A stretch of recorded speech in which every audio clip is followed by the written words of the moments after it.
નમસ્કાર મારા વાલક જાતિ મિત્રો, અલગધણી લોક સાહિત્ય ચેનલમાં આપનું સ્વાગત છે. તો આજે આપણે વાત કરીશું કે ગુજરાતની ધરતીની દાતારી. તો કહેવાય છે કે ઇતિહાસો કોના લખાય? જેને દુનિયામાં લોકોના માટે જીવન હોમી દીધું છે, જેને દુનિયામાં લોકોનું કલ્યાણ કર્યું છે અને જે લોકોના માટે દુઃખી થયા છે, એમનો ઇતિહાસ લખાય. નહીંતર બાકી ઘણા માણસો એવા છે કે જો તમારા ખભા ઉપર બંદૂક રાખીને એ ગોળી ફોડીને તો એનું નામ લખાય નહીં. ઇતિહાસ લખવા માટે, ઇતિહાસ રચવા માટે તમે ગમે એટલા આજે જુઓ, ઘણા માણસોને એવી કડે ક્યાંય પણ ફંક્શન હોય ને તો સૌથી પહેલાં આવીને ઊભા રહે, સામા આવીને ઊભા રહે, એટલે પહેલો ફોટો એમનો આવે. પણ મારા ભાઈ, તમારો જો પહેલો ફોટો આવે ત્યાંથી નામ ના લખાવે. નામ ઇતિહાસ રચાવવા માટે તો તમારે કંઈક કરવું પડે, તમારે હોમાઈ જવું પડે, તમારે બલિદાન આપી દેવું પડે અને તમારે ધર્મ માટે હોમાઈ જવું પડે અને અન્યાયનો સામનો કરવો પડે, લોકોને ન્યાય અપાવવો પડે અને જે ગરીબો છે, જે દુખિયારા છે, એમને સહાય કરવી પડે, એમનો હાથ પકડવો પડે, ત્યારે નામ લખાય. તો કહેવાનો મતલબ છે કે આજે આપણે જે વાત કરવા રહી ગયા છે એ ગાંડલના જે મહારાજા, એમનો જે રાજકુંવર અને એમના જે 5 કામદારો એટલે 5 સિપાહીઓ હતા. હવે આ લોકો, રાજકુમાર પોતે ફરવા નીકળી ગયા છે અને કહેવાશે કે રાજકુમારને જંગલમાં ફરવાનો બહુ શોખ હતો અને ફરવા નીકળી ગયા છે. અને એમને એમ હતું કે અટાણે આપણે નીકળી જઈએ, સાંજે બપોરના ટાઈમે આપણે ઘરે આવી જઈશું, રાજમહેલમાં આવી જઈશું. પણ ફરવામાં એવા મશગુલ થઈ ગયા છે તો એમને ખબર જ નથી. અને એમ કરતાં કરતાં કહેવાય છે કે હવે ઉનાળાની ગરમી અને જંગલોમાં ફરવાનું, હવામાન તો ઠંડુ પણ ગરમી તો લાગે. તો એ ગરમીના કારણે હવે રાજકુમારને તરસ પણ લાગી છે અને ભૂખ પણ લાગી છે. તો હવે રાજકુમાર એમના જે માણસો છે, 5 માણસો છે, એમને કહે છે કે સારું, હવે તો તરસ પણ લાગી છે, હવે તો ભૂખ પણ લાગી છે, તો હવે શું કરવું? ત્યારે કહેવાય છે કે સામે આ રાજકુમારની નજર પડે છે તો સામે એક ખેતર છે અને એ ખેતરની અંદર એક ખેડૂત પોતે હળ આપતો હોય છે. ગરમીમાં પણ એ હળ આપતો હશે, 12 વાગ્યાનો સમય થઈ ગયો છે. અને ત્યાં રાજકુમારે એના માણસોને કીધું કે જ્યાં સામે ઓલું ખેતર દેખાય, અહીંયા જઈએ આપણે. અને આ રાજકુમાર અને એના જે 5 માણસો છે એ ખેતરમાં જાય છે અને ખેતરના શેઢા ઉપર એક બાવળ છે મોટો દઈ, એ બાવળની જે રાજકુમાર આરામ કરે છે. હજુ તો વિચાર કરો, ઓલા ખેડૂતને રાજકુમારને સાદ દીધો જ નથી, એના માણસોએ સાદ દીધો જ નથી. પણ ત્યારના માણસોનો ભાવ તો જુઓ, ત્યારના માણસોની ખાનદાની તો જુઓ, ત્યારના માણસોનો ઇતિહાસ તો આપણે જુઓ. એમ લાગે એ ખેડૂતને એમ થઈ ગયું કે અરે આજે મારા ખેતરમાં 5 મહેમાન આવ્યા છે, 5-6 મહેમાન આવ્યા છે. અને એ ખેડૂત પછી અહીંયાથી હોડેથી જાવ એના બળદ છોડી નાખે છે ને એ ગળગળતી દોટ મેલીને આવો મારા બાપલિયા, આવો મારા બાપલિયા, આવો મારા બાપલિયા બધાને બેસાડે છે અને પાણી પાય છે. ત્યારે રાજકુમાર કહે છે કે બાપા, પાણી તો મળી ગયું, પણ હવે ભૂખ પણ બરાબરની લાગી છે, તો અહીંયા કંઈક જમવાની વ્યવસ્થા થશે, ખાવાની વ્યવસ્થા થશે.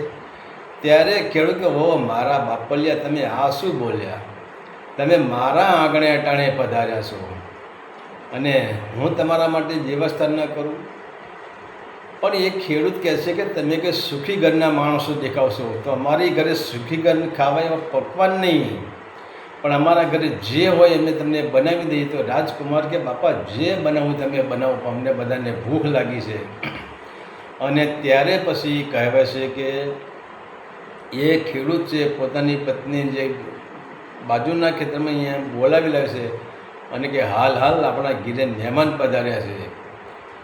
હવે અહીંયા આ પત્નીને બોલાવવા જાય છે, ત્યાં પછી એવું બને છે કે બીજો એક કામદાર રાજકુમારની પાસે આવી જાય છે અને રાજકુમાર એ કામદાર છે રાજકુમારને ઓળખી જાય છે અને રાજકુમારને મળીને ખુશ થઈ જાય છે. અને ત્યાં તો પછી આ ખેડૂત એની પત્નીને બોલાવીને આવ્યો છે અને એની પત્ની તો જુઓ, કામ કરીને મજૂરી કરીને આવેલી એની પત્ની હાથ પગ ધોઈ અને તરત એના ઘરમાં જે બાજરાનો લોટ હતો એક બાજુ બાજરાના લોટના રોટલા બનાવે છે અને એક બાજુ એના ઘરમાં જે દહીં હતું, કારણ કે એ ભેંસોનું દહીં હતું અને શુદ્ધ ખોરાક, તો એક બાજુ દહીં વઘારી દે છે અને બાજરીના રોટલા અને દહીં. હવે આ 5 માણસને છઠ્ઠો કામદાર 6 માણસને એકદમ ભરપેટ ભોજન કરાવે છે, પ્રેમથી જમાડે છે. વિચાર તો કરો, હવે એ ખેડૂત પોતે મારા સમ તમારા સમ કરીને એમને ભોજન કરાવે છે. બાપા ખાજો હો, બાપા ખાજો હો, બાપા શરમમાં ના રહેતા, બાપા ખાજો, બાપા શરમમાં ના રહેતા, બાપા અમારા ગરીબ ઘરનું છે પણ બાજરીનો રોટલો ને દહીં તમને મજા આવી જશે. અને જુઓ તો ખરા, આ ખેતરમાં જે બાવળ છે એનો સાયડો કેટલો મીઠો છે અને મીઠા સાયડે બેસીને ખાવાની મજા જ કંઈક જુદી છે, એમ કહીને આમ ધરીને ખવડાવે છે. અને આટલો જ જ્યારે ખેડૂતનો આગ્રહ જોયો, આમ ખેડૂતની ખાનદાની જોઈ, ત્યારે આ ગાંડલના રાજકુમારને એમ થઈ ગયું કે વાહ ખેડૂત વાહ. અને જ્યારે બધા ભરપેટ જમી રહ્યા ત્યારે હવે એ ખેડૂત કહે, બાપા આરામ કરવો છે? તો રાજકુમાર કે ના બાપા, હવે આરામ નથી કરવો, હવે નીકળવું છે અમારે. પણ ત્યાં રાજકુમારે જે ગામનો જે માણસ એમ જે આવ્યો તો એને કહ્યું કે તમે એક કામદાર આવ્યો તો કામદારને કે તમે એક કામ કરો, કાગળ લાવો અને આ ખેડૂત જેટલી પણ જમીન વાવે છે એ જમીન મારે હવે એના નામે કરી દેવી છે. તો તમને એમ લાગશે કે જમીન ખેડૂતના નામે નથી? ના, એ ટાઈમે જ્યારે રાજ ચાલતા હતા ત્યારે જમીન એ રાજાઓની જ જમીન હતી, જે તે રાજનો રાજ હોય એની જમીન હતી. અને એ જમીન ખેડૂતો વાવતા અને રાજાને એ કર આપતા હતા. પોતાની જમીન કોઈ ખેડૂત પાસે ત્યારે હતી નહીં. ત્યારે આ રાજકુમારે કહ્યું કે કાગળ લાવો, આ જમીન હવે આ ખેડૂતના નામે થઈ જવી જોઈએ. આમાં હવે કોઈ રાજ આની પાસે કર નહીં માગી શકે.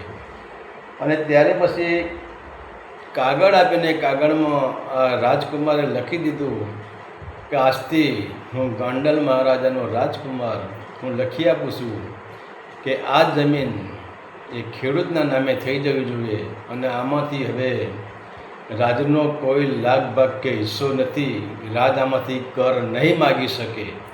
અને નીચે એની સહી કરી દીધી અને સહી કરીને પેલા કામદારને આપ્યો કે લો હવે આ દસ્તાવેજ, આ કાગળ, હવે એ ટાઈમે એને દસ્તાવેજ માનતા હતા, એ દસ્તાવેજ પાકો ગણાતો હતો. આ ખેડૂતને તમે આ દસ્તાવેજ આપી દો. નીચે રાજકુમારે સહી કરી લીધી, ગાંડલના મહારાજાના રાજકુમારે. અને ત્યારે પછી હવે રાજકુમારને એના જે માણસો હતા તો નીકળી જાય છે.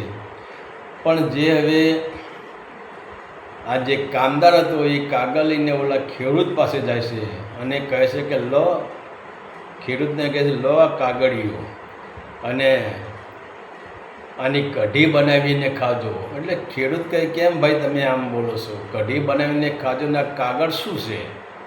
ખેડૂતને તો ખબર નહીં કે રાજકુમારે શું લખી દીધું છે. ત્યારે એને કહ્યું કે જે તમારા ત્યાં આવ્યો હતો ને જેને તમે બાવળ નીચે બેસીને ખવડાવીને એ કોઈ નહીં પણ ગાંડલના મહારાજા છે, એનો રાજકુમાર હતો. ત્યારે ખેડૂતે એ કામદારને કીધું કે અરે ભાઈ અમારે તો જમીન પણ જોતી નથી ને કંઈ પણ જોતું નથી, પણ તમારે મને પહેલાં કહેવું કે ગાંડલનો રાજકુમાર છે તો એનું હું સારું સ્વાગત કરત. અને ત્યારે પછી હવે આ કામદાર, તમે જુઓ રાજાઓ નિર્દોષ હતા પણ આ કામદાર લોકો એવા હતા ને, આ કામદાર ઝઘડા કરાવવાનું જ કામ કરતા હતા. તો આ કામદારને એમ થઈ ગયું કે આ જે જમીન રાજકુમારે લખી આપી એ જમીન ગાંડલના રાજાની નહોતી અને રાજકુમાર ફરતો ફરતો એ ગોંડલ રાજથી બહાર જેતપુરના રાજની હદમાં આવી ગયો હતો. અને આ જમીન જેતપુરના રાજાની હતી, ગોંડલના રાજાની નહોતી જમીન. અને આ કુંવરે જે જમીન લખી આપી એ જેતપુરના રાજાની જમીન લખી આપી. પણ કુંવરને ખબર નથી કે આ જમીન ગોંડલના રાજમાં આવે છે કે જેતપુરના રાજમાં આવે છે. ત્યારે આ કામદારને એમ થયું કે હવે આ જે રાજકુમારે દસ્તાવેજ કરી આપ્યો છે, ખેડૂતને જમીન આપી છે, એ લઈને જેતપુરના મહારાજા પાસે જવું અને પછી જો કે ગોંડલવાળાને ખબર પડે. અને ત્યારે હરખાતો આ કામદારે એ કાગળિયો લઈને, એ રાજકુમારની સહીવાળું જે કાગળિયો લઈને, એના જે સિક્કો મારેલો સિક્કાવાળું કાગળિયું લઈને એ જેતપુરના જે મહારાજાના દરબારમાં બધા બેઠા હોય છે ને ત્યાં આવે છે. અને ત્યાં આવીને પછી હસવા માંડે છે. એટલે કે જેતપુરના જે રાજ દરબાર હોય છે એ કહે છે કે એટલે કામદાર તું કેમ હસે છે? ત્યારે કહે છે કે મહારાજ આજે ના થવાનું થઈ ગયું, પણ શું થયું કે તું બોલતો ખરો? ત્યારે પછી એ કાગળ બતાવે છે. અને ત્યારે પછી જેતપુરના મહારાજા એ કામદારને કહે છે કે આ તો ગોંડલના મહારાજાના છે, એના રાજકુમારની સહી છે. તો રાજકુમારે સહીને જમીન ખેડૂતને કેમ આપી? ત્યારે પછી હવે જે કામદાર છે એ બધી વાત કરે છે કે ગોંડલના જે મહારાજા હતા એમના રાજકુમારે આપણા ત્યાં પધાર્યા હતા, જેતપુરની સીમામાં પધાર્યા. પણ એમને ખબર નથી કે જેતપુરની જમીન છે કે ગોંડલની જમીન છે. તો એમને એક ખેડૂતે, આપણો જે જેતપુરનો ખેડૂત હતો, એને રાજકુમારનું સ્વાગત કર્યું, એને ખવડાવ્યું અને રાજકુમાર ખુશ થઈ ગયા હતા. જમીન એમને લખી આપી, દાનમાં લખી આપી. ત્યારે હવે વિચાર તો કરો, જે જેતપુરના જે રાજ દરબાર છે, જેતપુરના રાજા છે, એને પણ એમ થયું કે વાહ ખેડૂત વાહ. આજે તે જેતપુરનું નામ તે ઊંચું રાખ્યું, જેતપુરની તે વાહ વાહ કરી દીધી. કેમ કે ગોંડલના રાજકુમાર તારા ત્યાં આવે ને તેને પ્રેમથી ખવડાવ્યું તો જેતપુરનું નામ ઊંચું થઈ ગયું આમાં. તો હવે ખવડાવી ખેડૂતે, અને જેતપુરના જે મહારાજા હતા એની છાતી ગજ ફૂલવા માંડી, એને પોર લોહી ચડવા માંડ્યું. વાહ ખેડૂત વાહ, ધન્ય છે તારા મા બાપને, ધન્ય છે તારા જીવનને. ત્યાં જે ગોંડલના મહારાજાના રાજકુમારને ત્યાં ભરપેટ તે અનાજ ખવડાવ્યું. ધન્ય છે તારી દાતારીને, ધન્ય છે તારી ઉદારતાને. અને ત્યારે પછી કહેવાય છે કે જેતપુરના રાજાએ એક કામદાર પાસેથી કાગળિયું લઈ લીધું અને નીચે પોતાની સહી કરી દીધી અને કહ્યું કે જાઓ હવે આ કાગળ ખેડૂતને આપી દો. અને એ ખેડૂત જેટલી જમીન વાવે છે એ બધી ખેડૂતના નામે, એમાં આપણો કોઈ લાગ ભાગ કે હિસ્સો નહીં. અને ત્યારે પછી ગોંડલના જે મહારાજા છે એમને ખબર પડે છે, રાજકુમાર જઈને વાત કરે છે કે પિતાજી હું અમુક જગ્યાએ ગયો હતો અને અમુક ખેડૂતે મને ખવડાવ્યું. ત્યારે ગોંડલના મહારાજા કહે છે બેટા એ જમીન આપણી નથી, એ જેતપુરના એવો મહારાજાની જમીન હતી. ત્યારે ગોંડલના મહારાજા જેતપુરના મહારાજા ઉપર પત્ર લખીને મોકલે છે કે એમને માફ કરી દો, અમારા રાજકુમારને ખબર નથી અને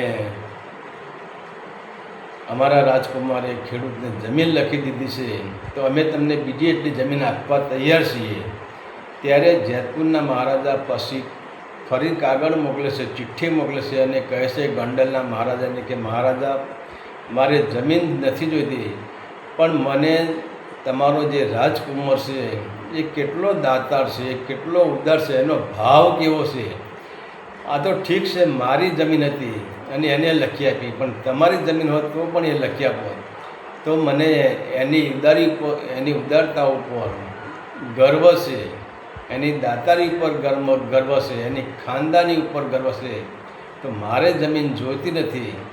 અને પછી કહેવાય છે કે હવે વિચાર કરો, આપણે આપણા ભાઈના જ પૈસા હોય કે આપણા કોઈ સગાવાલાના પૈસા હોય કે આપણા સંબંધીના પૈસા હોય અને એ પૈસા આપણા ત્યાં મૂકવા રાખ્યા હોય ને આપણે એમાંથી 50,000 આપ્યા ને આપણે 10,000નું દાન કરીએ તો પેલો પૈસા લીધા વગર આપણને છોડે નહીં.